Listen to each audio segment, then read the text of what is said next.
Hello guys, क्या आपने कभी सोचा है ऐसा जिस फ्रीडम की तलाश में आप जिंदगी भर दौड़ते हैं वो शायद किस्मत से नहीं बल्कि किसी की किस्मत से बंधी हुई है।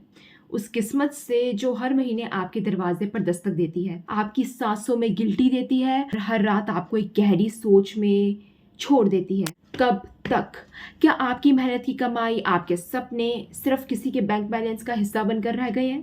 क्या आपका मन, आपकी शांति, आपकी खुशियाँ हर महीने ईएमआई की अधूरी कहानी बनकर रह गई है? इस पल क्या आपको नहीं लगता भाई अब बस हो गई है मेरी? आप शायद सोचते होंगे ये हर किसी की कहानी है, ये तो चलता रहता है, लेकिन क्या आपने कभी उस सच्चाई को जानकर देखा है जो इस चलता रहता है के पीछे छुपी है? मैं आपको एक कहानी सुनाती हूँ, एक कहानी जो आपकी भी हो सकती है, शायद है ही। इमेजिन कीजिए एक यंगस्टर, एक नौजवान जिसकी आंखों में बड़े सपने थे। उसने सोचा एक लोन ले लेता हूँ, अपना बिजनेस स्टार्टअप शुरू करता हूँ, या एक घर ले लेता हूँ, मेरी फैमिली को एक स्टेबल लाइफ दे देता हूँ, या एक गाड़ी ले लेता हूँ, थोड़ी लाइफस्टाइल अपग्रेड करता हूँ। और बैंक ने उसे हंसकर लोन दे दिया, छोटे छोटे ईएमआईस दिखाए, लगा अरे ये तो मैं आराम से मैनेज कर लूंगा। यानी का एक महीना निकला, 2 महीने निकले, सब ठीक था, लेकिन फिर लाइफ हैपन। अनएक्सपेक्टेड एक्सपेंसेस आए, बिजनेस में थोड़ा सेटबैक मिला, सैलरी हाइक नहीं हुई, और वो छोटे छोटे ईएमआईस जो कभी आराम से मैनेज हो रहे थे वो अब एक बोझ बनकर रह गए हैं। हर महीने फोन की नोटिफिकेशन, बैंक का मैसेज और दिल की धड़कन तेज।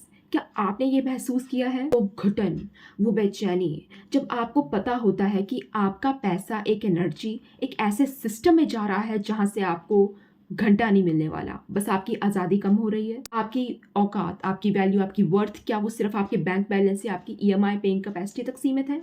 जब हम लोन लेते हैं, स्पेशली पर्सनल लोन्स, हम अक्सर सिर्फ प्रेजेंट की कन्वीनियंस देखते हैं। हमें लगता है अभी चाहिए तो अभी ले लेते हैं, लेकिन हम उस अनसीन कॉस्ट को अंडर एस्टिमेट कर देते हैं। वो कॉस्ट जो सिर्फ पैसों में नहीं होती, वो कॉस्ट आपकी मेंटल पीस में होती है, आपकी रिलेशनशिप्स में होती है, आपके फ्यूचर के डिसीजंस में होती है। हम अपनी आज़ादी, अपनी चॉइस गिरवी रख देते हैं। तो फिर क्या करें? क्या ये बोलकर हाथ पर हाथ धरे बैठे रहें कि ये तो मेरी किस्मत में ही है? हरगिज नहीं, किस्मत हम खुद बनाते हैं। और इस ईएमआई ट्रैप से निकलने के कुछ तरीके हैं जो आपको सिर्फ फाइनेंशियल फ्रीडम नहीं देंगे बल्कि आपकी आत्मा को, आपके मन को भी आज़ाद कर देंगे। फर्स्ट, अपनी ईएमआई की सच्चाई को पहचानिए, द हार्श रियलिटी चेक। सबसे पहले आपको ये समझना होगा आपकी total outstanding personal loan amount कितनी है, कितना लोन अभी रीपे करना बाकी है, उस पर कितना इंटरेस्ट लग रहा है। क्या आपको पता है कि आप जो ईएमआई भर रहे हैं उसमें से कितना हिस्सा प्रिंसिपल अमाउंट में जा रहा है और कितना सिर्फ इंटरेस्ट में? अक्सर शुरू के सालों में आपका बड़ा हिस्सा सिर्फ इंटरेस्ट में जाता है। क्या ये एक कड़वी सी सच्चाई है? अपने लोन के स्टेटमेंट्स को निकालिए, एक्सेल शीट बनाइए या एक कॉपी पर लिखिए। Be honest with yourself. यह आपकी आज़ादी की फर्स्ट स्टेप है। Also one practical tip which I want to add, call your bank, ask for a detailed amortization schedule, understand where your money is even going bro. दूसरा, budgeting but not boring kite, your freedom map. हम budgeting को एक punishment की तरह देखते हैं। मैं कहती हूँ ये आपका आज़ादी का नक्शा है, फ्रीडम मैप है। इससे आपको पता चलेगा कि आपके पास कितना पैसा आता है और कितना पैसा कहाँ जाता है। और जब आप ये देखेंगे तो आपको अपनी स्पेंडिंग हैबिट्स की असलियत पता चल जाएगी, कहाँ आप अनजाने में अपनी आज़ादी को खर्च कर रहे हैं। हर महीने अपनी इनकम और एक्सपेंसेस को ट्रैक कीजिए। हर एक छोटी सी चीज़, फ़ोन के बिल से लेकर आपकी सुबह की चाय तक, क्या आपको लगता है आपको उस फ़ोन की या लैपटॉप की ज़रूरत थी, या वो सिर्फ एक पल का मज़ा था जिसकी कीमत अब आपको हर महीने चुकानी पड़ रही है? तीसरा, the snowball oblique avalanche method, your strategic strike. ये 2 पावरफुल स्ट्रैटेजीज हैं जिससे आप अपने लोन्स को सिस्टमैटिकली ख़त्म कर सकते हैं। स्नोबॉल मेथड, इसमें आप अपने सबसे छोटे लोन को सबसे पहले टारगेट करते हैं। जैसे ही वो ख़त्म होता है उसकी ईएमआई अमाउंट को अपने आप अगले छोटे लोन की ईएमआई में ऐड कर देते हैं।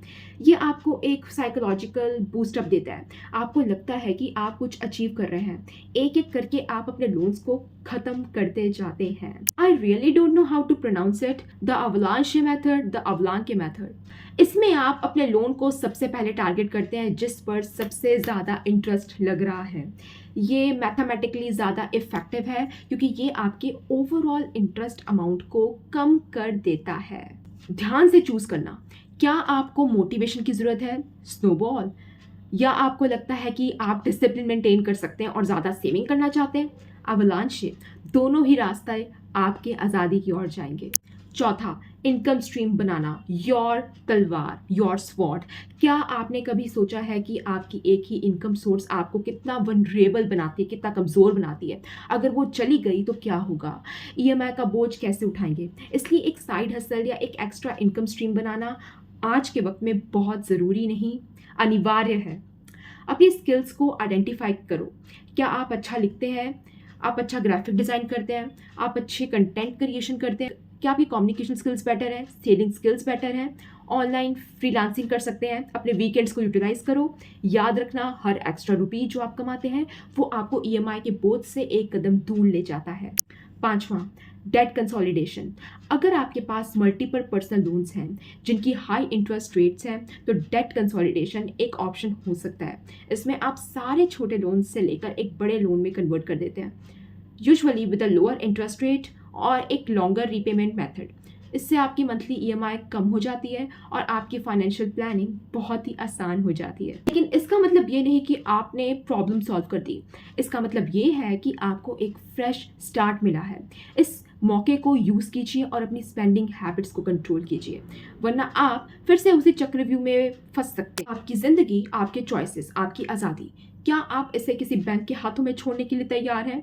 हर ईएमआई जो आप भरते हैं वो सिर्फ एक फाइनेंशियल ट्रांजैक्शन नहीं है, वो आपकी एनर्जी है, आपका वक्त है, आपकी शांति है। जब आप ईएमआई फ्री हो जाते हैं तब आप सिर्फ पैसा नहीं बचाते, आप अपनी ज़िंदगी के सालों को वापस पाते हैं। आप उस स्ट्रेस से मुक्त होते हैं जो आपको हर पल घेरता रहता है। आपका मन शांत हो जाता है, आपके रिश्तों में बेहतर अंडरस्टैंडिंग आती है क्योंकि आप स्ट्रेस फ्री होते हैं। अपने सपनों को पूरा करने के लिए एक नया प्लेटफॉर्म आप पाते हैं। ये सिर्फ कोई पर्सनल लोन टिप्स नहीं है, ये आपकी लाइफ को रिक्लेम करने का एक छोटा सा रोड मैप है। ये आपके अंदर की उस पावर को जगाने का तरीका है जो आपको बताती है कि आप किसी के सर्वेंट नहीं हो, आप खुद अपने नसीब के मालिक हो और आपका नसीब ईएमआई की बेड़ियों से जकड़ा हुआ नहीं है।